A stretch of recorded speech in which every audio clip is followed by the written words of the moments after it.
if I said to you, Simon, could I compare the three different tracks, that what were kind of the pluses and minuses of the three as far as you would recall them? Hall Green, Coventry, and obviously Wimbledon.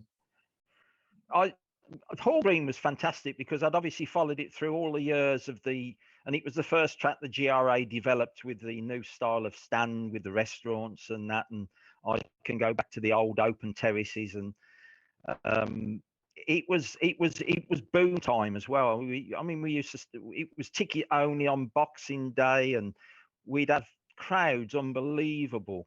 We used to have monitors in the steward's box just on the tote windows, because we used to run the races when the queues had gone rather than any after time. It was fantastic. I moved to Wimbledon in 1993. Yes, it's a fantastic place. The sort of viewing was never quite as great there because of all the stock car fencing, the lampposts, and even in the main grandstand you had great big ironworks. It surprisingly, for a stadium of its stature, it wasn't such a, I was used to the big modern open windows of Hall Green, where anywhere you sat was a fantastic view. The Wimbledon was, trainer wise, was fantastic. As I said before, you got even people like Dave Kinchett, and who they'd all been there. Tommy Foster, Phil Rees, Nora Mack, they'd all been there, done it. The wealth of experience and the quality of cards. It grieves me now to look at some of the cards where you've got 6 sprints and 6 standards. We used to have staying races, graded marathons, a couple of hurdle races, and it was all about quality rather than quantity.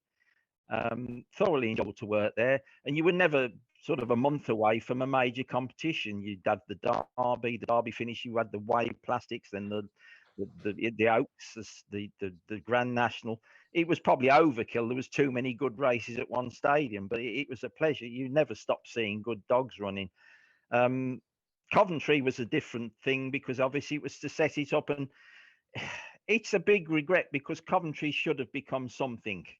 It was only bad management stopped it ever carrying on.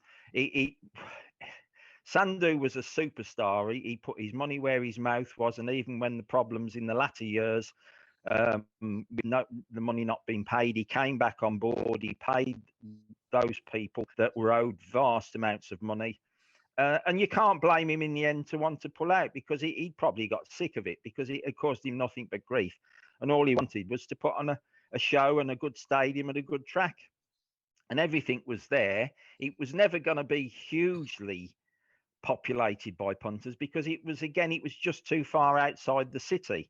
What sadly, and now it probably would have got one very easy if it could have got a bags contract just to keep a guaranteed revenue coming in. It should be there now. It should be, hosting big competitions. The track, and I'm sure Tony will agree, the track was superb. It was the best track I graded on. It was easier track to grade for clear trouble at Coventry than either Wimbledon or Hall Green. But then again, it was purpose built, and Jeff Seeley did a tremendous job with it. And it's just such a shame it's not there now. Great Tony, track. I was going to say, if I said to you, Tony, you're kind of your top 3 as running tracks for greyhounds, where would they be? Coventry would definitely be top. Purely for greyhounds. Oh, good question. I must admit, I liked Oxford in every way. It was a bit smaller, but it was still a fair gallop. And probably Swindon. Do you think old Swindon? Yeah, I was going to say, do you think it's the fact that they shortened it? Is it changed it dramatically for you? No, I wouldn't say dramatically, because it's still a fairly long run to the bend, purely because they moved the traps back. But it was definitely a better track before.